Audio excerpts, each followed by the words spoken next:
This episode is brought to you by State Farm. You might say all kinds of stuff when things go wrong, but these are the words you really need to remember. Like a good neighbor, State Farm is there. They've got options to fit your unique insurance needs, meaning you can talk to your agent to choose the coverage you need, have coverage options to protect the things you value most, file a claim right on the State Farm mobile app, and even reach a real person when you need to talk to someone. Like a good neighbor, State Farm is there. You know that feeling when someone shows up for you just when you need it most? That's what Uber is all about. Not just a ride or dinner at your door. It's how Uber helps you show up for the moments that matter. Because showing up can turn a tough day around or make a good one even better. Whatever it is, big or small, Uber is on the way. So you can be on yours. Uber, on our way. This is Optimal Work Daily. Are passions serendipitously discovered or painstakingly constructed? By Cal Newport of calnewport.com. Problems with passion. My friend Scott Young recently published a blog post with an intriguing title, "What if you have more than one passion?" He reports that several readers admitted that they have a hard time focusing because they have, quote, too many passions. My readers report their own problems with passion. Here are some excerpts from recent emails. I'm currently feeling great antipathy for physics. I've found myself questioning my passion for the subject. My only true passion is biology, but it's a big field in which I have no focus other than my general spiritual love for green things. Yes, this particular major isn't my passion. However, my studies are funded by my disciplinarian father. My point here is that passion seems to be a common source of problems. For some, they have too many passions and don't know where to focus their energies.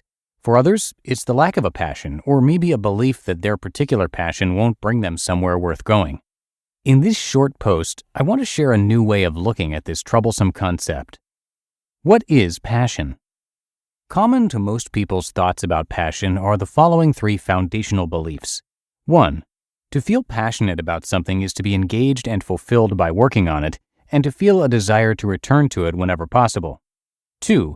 In the course of your regular life, you will develop passions for various pursuits.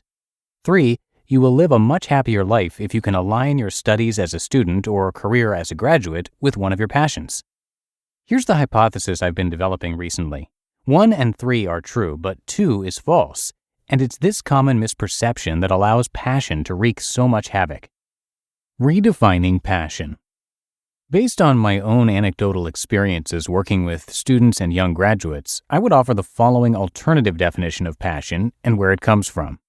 Passion, the feeling that arises from having mastered a skill that earns you recognition and rewards. Belief 2 from earlier posits that passions exist a priori of any serious engagement with a pursuit. There's some mysterious platonic form waiting for you to discover. This is a dangerous fiction. My alternative definition claims instead that passion is the feeling generated by mastery. It doesn't exist outside of serious hard work. When Scott's readers say, "I have too many passions," what they really mean is, "I have lots of superficial interests." When my readers complain that their major is not their passion, what they really mean to say is, "I don't have a level of mastery in this field that is earning me recognition." I submit that this concept is liberating. It frees you from obsession over whether you are doing the right thing with your life. A mastery-centric view of passion says that aligning your life with passions is a good thing, but almost any superficial interest can be transformed into a passion with hard work, so there's no reason to sweat choices such as an academic major or your first post-college career. Your real focus should be on the long road of becoming so good they can't ignore you. Here are a couple short case studies to highlight the concept in practice. Short case study number 1, the disillusioned pre-med. The most common student emails I receive are from pre-meds who are struggling through tough organic chemistry courses, are not having fun with it, and are worrying that perhaps becoming a doctor is not their true passion. The mastery-centric approach to passion has a simple solution to this issue. Focus your effort on mastering the art of being a pre-med student. Clear your schedule of junk so you have abundant time to become an A student in the topic. Become obsessive about the effectiveness of your technical study habits. The feeling of passion you seek will be generated once you start kicking in your courses in a way that outpaces your peers and earns you the respect of the professors.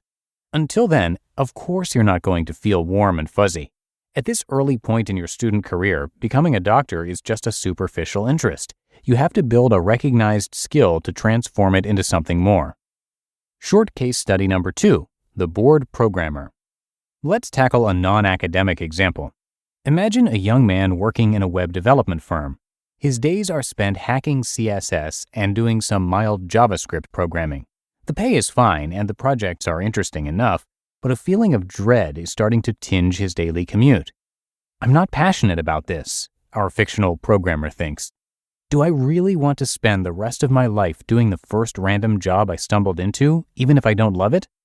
The traditional view of passion recommends that this programmer immediately summon the courage to quit his job and find something that fits his passion. Tim Ferriss tells the canonical story of this form, an overworked LA lawyer who dropped everything to open a surf shop in Brazil. The mastery-centric view, however, denies that such a priori passions exist. There's probably no new job that would immediately grant him the feeling of passion that he seeks. That can only come from mastery. Assuming that the programmer doesn't hate his job and the people he works with, he should instead consider generating a passion for his work by finding something he can master.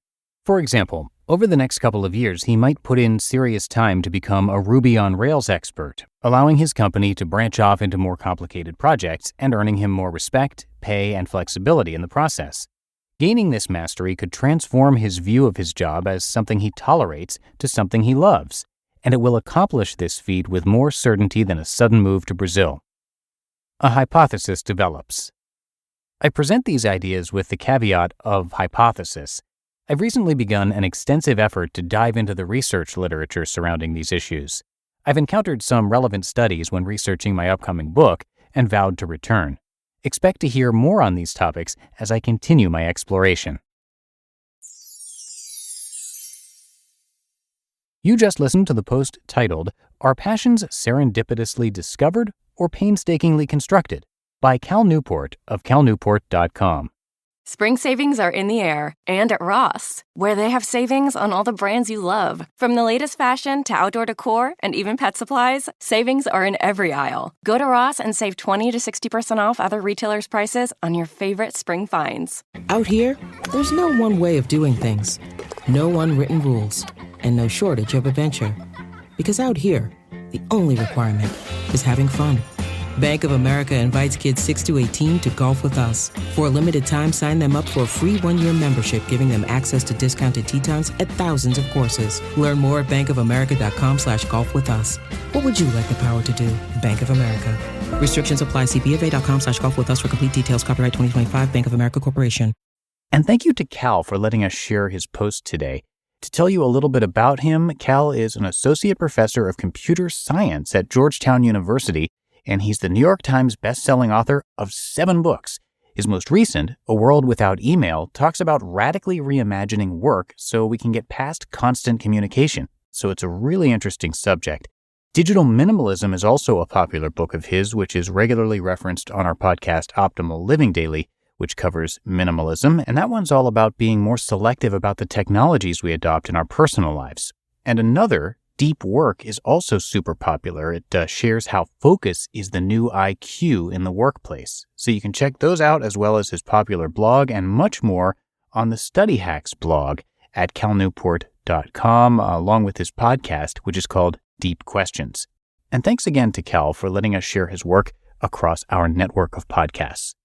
And that is going to do it for today. As always, I thank you so much for being here and for clicking subscribe in the podcast app of your choosing. So have a great rest of your day, and I will see you back here tomorrow for the Friday show. That is where your optimal life awaits.